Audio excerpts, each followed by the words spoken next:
Ada lagi syarat sahnya sholat, menghadap kiblat. Berarti orang yang baik sholatnya, apa hikmahnya menghadap kiblat? Fokus. Bekerja dia fokus. Tidak kesana kemari dia pikir sembarang. Orang yang baik sholatnya, mestinya bekerjanya fokus. Ini fokus ini orang modern bilang profesional. Orang yang baik sholatnya mestinya menghadap kiblat juga salah satu hikmahnya. Kalian ukhuwamu, tinggikan persaudaraan. Ini di masjid coba lihat persaudaraan Pak. Orang yang rajin sholatnya insya Allah persatuannya kuat. Mulai saja dari takbir kita diajarkan. Mulai dari bacaan sholat kan sama semua. Orang Sunda, orang Bugis, orang Padang. Semua sama bacaannya Pak. Tidak mentang-mentang kita ini Bhinneka Tunggal Ika. Sholat pakai bahasa masing-masing. Bayangkan bagaimana kacaunya sholat subuh di Tebet ini kalau sholat pakai bahasa masing-masing. Yang jadi imam keturunan Arab, dia takbir pakai bahasa Arab. Allahu Akbar. Makmum datang Pak Ian Harlan, orang Sunda. Dia pakai bahasa Sundanya, takbir pula. Saya tidak tahu apa bahasa Sundanya takbir. Hah? Nah, kalau orang Padang, dia takbir pakai bahasa Padang. Allah nan gadang. Oh, datang orang Bugis, kampung saya. Dia takbir pakai bahasa Bugis. Pungallahu ta'ala malopo. Datang orang Kutai, takbir juga dengan pakai bahasanya. Allah pore benih. Terakhir anak gaul dari Jakarta. Allah gede banget gitu loh. Nah, coba itu. Makanya semestinya orang yang baik sholatnya itu, ukhuwah persaudaraan Islamnya kuat. Dia tidak perhatikan apa manhajnya dalam dakwah. Dia tidak perhatikan apa ormasnya. Yang penting la ilaha illallah Muhammad Rasulullah, kau saudara saya. Itu orang yang baik sholatnya. Alhamdulillah Pak. Saya lihat bapak-bapak ini rumah rajin sholat. Kalau bapak tidak ada sholat, tidak ada guna semua itu. Ada orang takut betul sama manusia, tapi tidak takut kepada Allah. Saya tanya ini, ibu-ibu, siapa yang punya dunia? Siapa? Allah. Kita cari nafkah dari pagi sampai malam itu untuk dunia, ya kan? Bapak kerja itu kan untuk supaya Ustadz supaya bisa beli kendaraan, supaya punya beli rumah, kendaraan, TV, handphone itu dunia. Siapa yang punya dunia? Allah. Artinya apa? Mustahil dunia dalam genggaman kalau yang punya dunia Bapak jauhi. Mustahil. Misal, saya mau pergi Kalimantan Timur, Balikpapan. Nah, Balikpapan ada sahabat saya, wakil wali kota di sana, Pak Rahmat Masud. Pak Rahmat, saya ada di Balikpapan. Kenapa Ustaz? Saya mau pergi ceramah ini keliling-keliling cari keluarga, tapi tidak ada, saya punya mobil. Tenang Ustaz, mobil tidak ada masalah. Tunggu, saya lagi di Jakarta Ustaz, tapi tenang. Saya telepon ajudan. Ajudan, siapa? Itu ada Ustaz Dasat di bandara. Siap, perintah. Kau bawakan mobil, jangan lupa isi bensin full, bawa juga pembeli pulsa. Datang ajudan. Siap Ustaz, perintah. Ini ada kunci mobil. Silakan Pak Ustadz pakai selama di Balikpapan, lengkap dengan pembeli pulsa. Selesai masalah saya soal mobil. Kenapa? Saya akrab sama yang punya mobil. Sebaliknya, ada anak dari Tebet, tidak pernah ketemu Pak Rahmat, tidak kenalan, tidak pernah dilihat mukanya. Dia telepon, "Tabe Pak Wawali, saya ada di Balikpapan, tolong pinjam mobilnya." Siapa ditelepon Pak Rahmat? Siapa? Kapolres. Tukang tipu itu, tukang tipu. Tangkap, tidak pernah ketemu kok tiba-tiba. Nah begitu juga, tidak pernah sholat. Sholatnya hanya hari Jumat. Paling telat datang, paling cepat pulang. Selama khutbah dia tidur. Lalu dia sakit. Ya Allah, saya sudah capek sakit ya Allah. Sembuhkan penyakitku ya Allah. Capek sudah saya sakit ya Allah. Allah perintahkan malaikat. Karena dia sudah capek sekali cabut nyawanya. Itu. Jadi dunia ini kecil bos, kecil buat Allah. Allah cuma minta dekati saya. Dan dekatinya Allah cukup engkau sempurnakan sholatmu. Bapak mau ketemu gubernur, mau ketemu presiden, tidak gampang. Protokolernya, ketemu dengan ajudan, ngatur jadwal, sudah tiba waktunya, belum tentu bisa ketemu. Tiba-tiba urusan mendadak, pergi kepala daerah. Coba, ngantri Pak, datang. Sudah, Bapak coba, punya kebutuhan. Ada keperluan dengan pejabat. Cerita sama ajudan dulu. Anu Pak, saya dulu tim sukses Pak. Saya banyak bantu Bapak ini. Alhamdulillah RT saya menang Pak di TPS. Bapak boleh enggak saya ketemu wali kota? Oh boleh Pak. Ada keperluan apa ini? Oh begini, saya enggak bisa jelaskan sama Pak Wali. Silahkan Bapak buat proposal. Datang lagi minggu depan Pak ya? Oke, jadi proposal. Datang minggu depan. Dia bilang Pak ajudan, baik Pak, saya akan serahkan dulu ke stafnya Bapak. Bapak datang minggu depan. Datang lagi minggu depan. Apa kata ajudan? Baru dibaca sama staf ahli Pak. Silahkan datang minggu depan Pak. Datang lagi minggu depan. Kata, saya dapat informasi staf ahli baru mau dibaca sama Pak Wali Kota atau Pak Gubernur. Bapak datang lagi minggu depannya. Datang lagi minggu depan. Sudah 4 minggu itu. Datang lagi. Kata Pak Wali baru dibaca Pak. Akan dibentuk tim untuk mempelajari proposalnya Bapak. Silakan Bapak datang lagi minggu depan. Datang lagi minggu depan. Kata, ya Pak Wali sudah baca Pak. Insya Allah beliau mau ketemu sama Bapak. Tapi mungkin 3 minggu yang akan datang. Sudah tambah banyak waktu habis. Datang 3 minggu yang akan datang. Janjian jam 8, jam 3 sore baru bisa ditemui. Kenapa? Ngantri penemu Pak. Begitu tiba jamnya kita ketemu, basa-basi sedikit. Pak Wali akhirnya berkata, oh ini saya sudah baca Pak anunya, proposalnya. Mohon maaf Pak, tidak ada alokasi dana untuk ini Pak. Kalau saya bantu Bapak saya ditangkap KPK. Hancur habis waktu 2 bulan, sia-sia tidak ada guna. Susahnya ketemu dengan pejabat. Allah, Bapak mau ketemu tengah malam pun boleh. Bangun sholat tahajud. Baru bangun tidak bisa tidur malah Ustadz. Allah panggil kita dalam subuh. Yuk lapor masalahmu dalam sujud subuh. Tengah hari habis kita dagang, tak laku-laku dagang. Lapor kalian di tengah hari. Allah nunggu kau sholat duhur. Sore pun masih sepi dagangan. Ayo lapor dalam sholat asarmu. Selesai kita dagang, pulang ke rumah maghrib. Lapor. Mau tidur pun silahkan lapor sebelum dalam isya. 24 jam Allah boleh ditemui. Itulah sholat 5 waktu. Jadi kalau adik-adik sekalian mau sukses, tidak usah cari muka sama manusia. Capek cari muka sama manusia. Siapa? Siap. Biar salah siap juga. Capek sama manusia Pak. Tapi ketemu dengan Allah, nikmat. Pun kalau ada yang kau minta, belum dikabulkan Allah, ada beberapa hal. Satu diantaranya bisa jadi sholatmu main-main. Allahu Akbar, tidak ikhlas Pak. Takbirnya aja saya kayak orang tidak makan. Allah. Balik ya. Iya. Rakaat kedua dia cari duitnya. Tadi 100.000. Beli pulsa 50.000. Bensin 20.000. Mana yang 30 ya? Allahu Akbar, belum dia dapat. Sami Allah, belum dia dapat pula. Di rakaat ketiga baru dia ingat, oh di bawah sadel.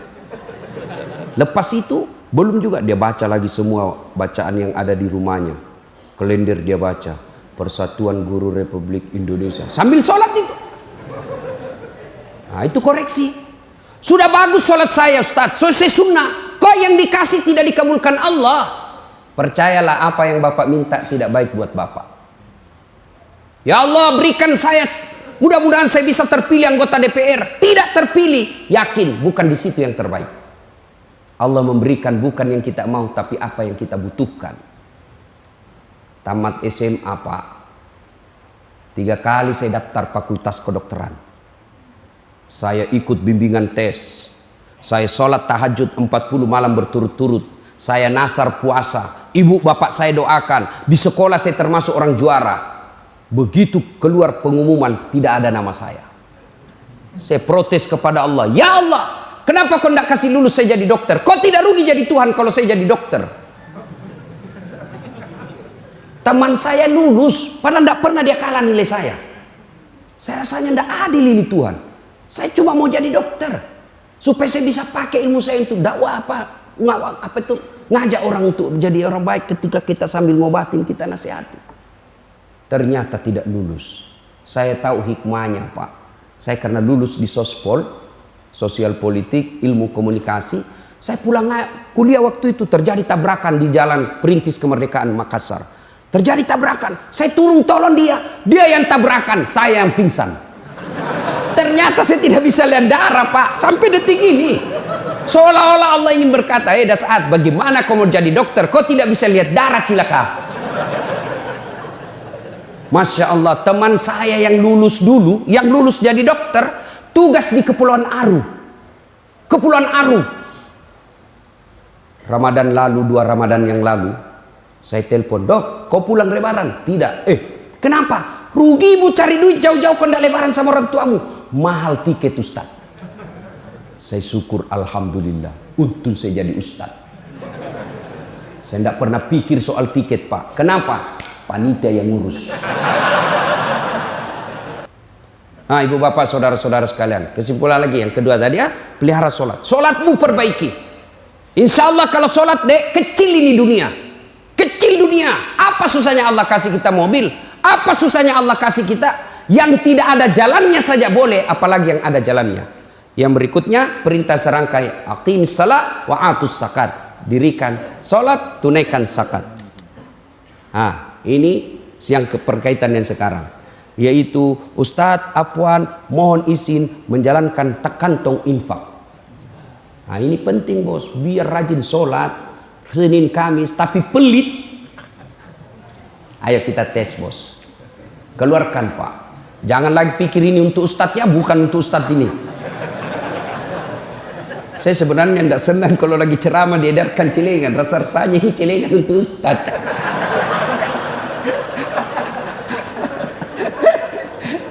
Ayo Pak. Masya Allah. Jadi di pintu surga ada orang bertengkar Pak. Orang sudah mau masuk surga ini ada orang 4 bertengkar. Saling tarik Pak. Tarik kanan, tarik kiri. Siapa? 1, orang yang mati syahid. 2, haji yang memberur. 3, ulama. 4, orang kaya yang pemurah. Bertengkar dia. Begitu mau masuk orang kaya ditarik sama orang mati syahid. Saya lebih berhak. Begitu orang mati syahid mau masuk ditarik sama orang haji yang mabrur. Haji mabrur mau besar ditarik sama ulama. Akhirnya turun perintah Allah, Jibril perintah itu 4 orang. Kenapa mereka masing-masing merasa berhak mau masuk ke surga? Periksa satu-satu. Tersangka pertama maju. Kamu kenapa merasa lebih berhak masuk surga? Jibril, saya dulu haji mabrur. Setelah saya haji berhenti saya mendomi. Setelah saya haji saya berjamaah di masjid. Setelah saya haji rajin ngaji Senin Kamis. Haji mabrur. Katanya haji mabrur nomor 1 masuk surga. Katanya. Orang kasih tahu sampean, Ustadz, ulama, mundur. Tidak boleh kau dahului gurumu, dosa kau. Mundur. Panggil orang kedua, kamu kenapa merasa nomor 1 surga? Jibril, saya nih mati syahid membela agama Allah. Ada yang hina Nabi Rasulullah Muhammad SAW, menghina Al-Quran. Nah, saya kena peluru. Nih buktinya, bajuku masih berdarah. Mati syahid. Katanya orang mati syahid nomor 1 masuk surga. Katanya. Tanya siapa kasih tahu kau? Ulama. Mundur. Tidak boleh kau dahului ulamamu. Panggil orang ketiga. Kamu kenapa mau masuk? Jibril, saya dulu adalah orang kaya yang pemurah. Katanya orang kaya yang pemurah nomor 1 masuk surga. Ada edar celengan di masjid Tebet, saya isi. Saya keluarin semua isi dompet, saya isi. Meskipun saya tidak ada ongkos angkot, tapi saya ikhlas. Katanya orang kaya yang pemurah nomor 1 masuk surga. Katanya. Ditanya siapa yang kasih tahu kau? Ulama. Mundur. Sama semua kau, mundur. Tarik yang keempat. Kamu kenapa merasa nomor 1 masuk surga? Jibril, saya yang tadi yang diceritain orang 3. Oh kamu lama. Saya Dasaat Latif. Oh silakan. Begitu mau masuk, tinggal beberapa langkah istighfar ini. Astagfirullah, kata orang 3. Apalagi sudah masuk istighfar. Jibril, Betul saya dakwai mereka, betul saya nasihati mereka, betul saya beritahu mereka. Tapi saya bisa jadi ustadz karena jasa-jasanya ini orang kaya. Saya jadi ustadz karena ada orang kaya kasih saya duit beli buku. Saya jadi ustadz karena ada orang kaya bangun masjid tanpa saya dakwah. Saya jadi ustadz karena ada orang kaya bangun sekolah tanpa saya menuntut ilmu. Saya jadi ustadz seperti ini karena jasa-jasanya ini orang kaya. Saya malu dahului dia. Akhirnya disepakati, Jibril sampaikan kepada Allah, saya sudah terima penghargaannya, tapi saya malu mendahului orang kaya. Akhirnya orang kaya dulu yang masuk ke dalam surga. Orang kaya bagaimana? Orang kaya yang pemurah, nomor 1 masuk surga. Tapi orang kaya yang pelit, dia bilang di kampungku seke, kikirigala paku jambatan. Kau juga nomor 1 tapi masuk neraka. Nah, silakan edarkan celengan bos, isi itu. Silahkan bapak mau masuk nomor 1 dalam surga atau neraka.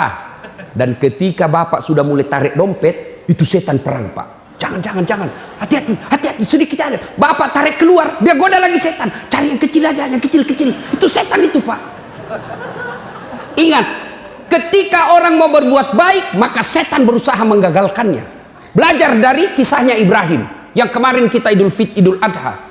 Itu kan Ibrahim mau potong anaknya, digoda sama iblis. Ibrahim, sadar lu bro, sadar bro, masa anakmu kau mau potong? Kata Ibrahim, jangan banyak bicara situ, ditembak, lempar kepalanya sampai Sunda Kelapa, balik lagi.